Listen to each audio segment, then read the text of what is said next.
Well, I didn't learn any of this stuff that Mike tells us on the podcast in church. So there must be some secret plot to keep this from me. My pastor doesn't want me to know this.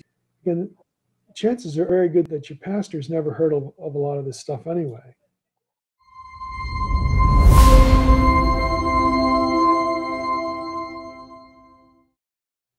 New Creation Coaching asks, when did the Second Temple literature start influencing evangelical seminaries?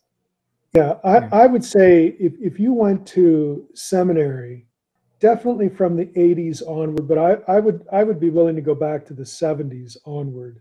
If you're in seminary in the 70s and the 80s and the 90s, and of course moving forward, you're going to be taught New Testament introduction and book studies, various New Testament book studies, with material from the Dead Sea Scrolls incorporated into those courses, and things like the Septuagint incorporated into those courses. Now, you could still get that stuff, but you have to realize what an MDiv is, what a pastor's degree is. An MDiv program is designed to be a mile wide and an inch deep. The job of the MDiv program is to get the pastoral candidate exposed to all the things he or she needs to be exposed to so that they can continue in their development while they're working in a local church vocationally.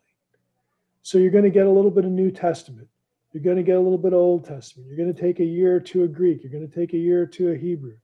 You're going to take a year or two of systematic theology. Your collective schedule is going to be filled up by all of the departments within a seminary getting their pound of flesh from you. Every department in a seminary, from Christian Ed through New Testament through systematic, every department is going to insist that every student take a certain number of credit hours in their department. And that leaves very little room for electives on an MDiv level. So your seminary might offer a course in Second Temple literature. It might offer a course in Septuagint, using the Septuagint as interpretation. But you'll never get it because you have to choose that as an elective. It's not part of your training. If you go beyond the MDiv to a THM or a doctoral level, then you would get it. So the fact that older pastors don't talk the way we're talking here about the Bible, I'm not surprised about that at all. Chances are they got through seminary and never had any of it. And when they're out in the ministry, the average person in their church isn't asking them what they think about the Septuagint. It just doesn't happen.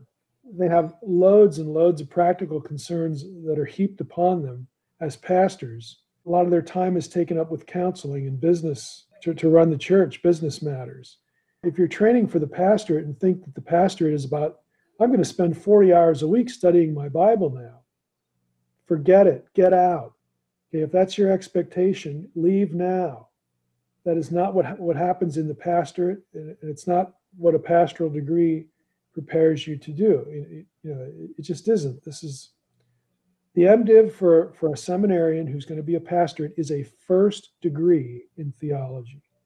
That's why it used to be called a Bachelor of Divinity. But Yale University actually changed that.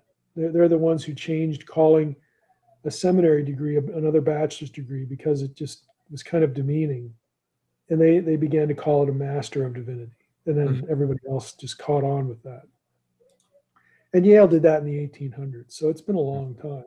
The circumstances are a little bit different now because even your required courses are going to be taught by evangelical professors, we'll say, we'll just keep this within the evangelical orbit, who have gone to graduate schools and been forced to do ancient Near Eastern studies, and they've been forced to do Second Temple studies. And more of that information is going to trickle down into the required classes that everyone is required to take. So the greater exposure to the faculty by virtue of where they went to graduate school, it'll filter down.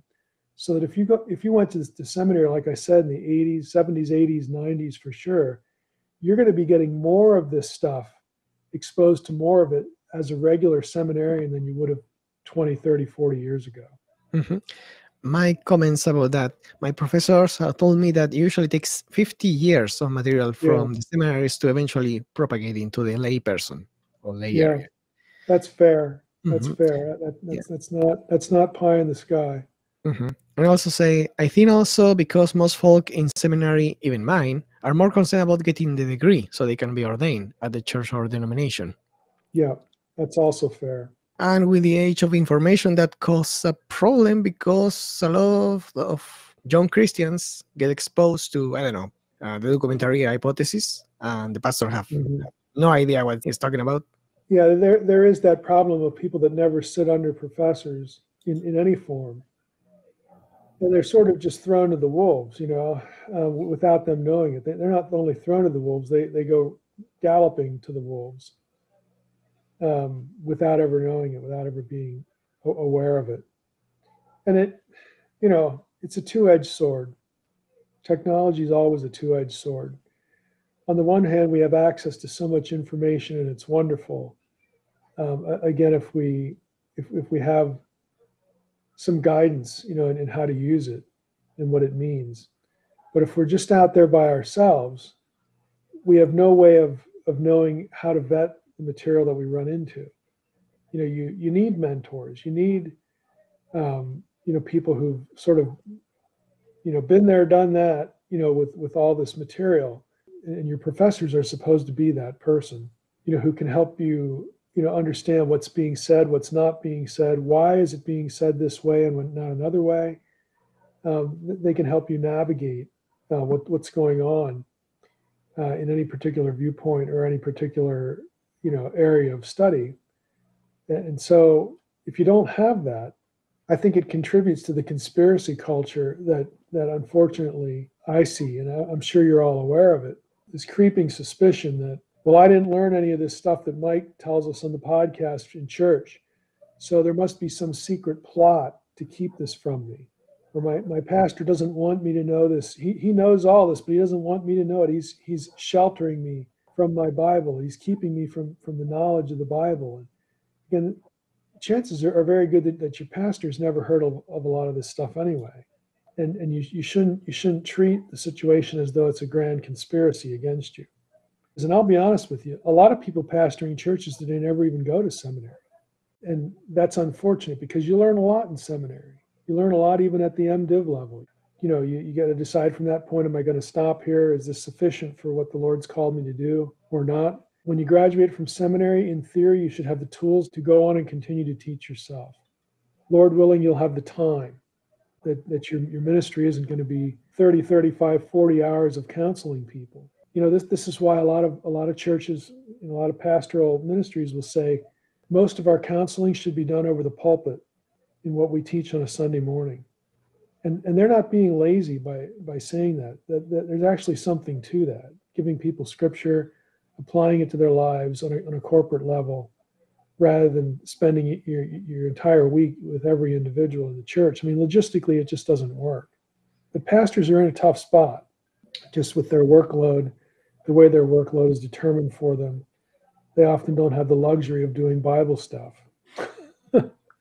As crazy as that sounds, they often do not have the luxury of putting lots of time into Bible.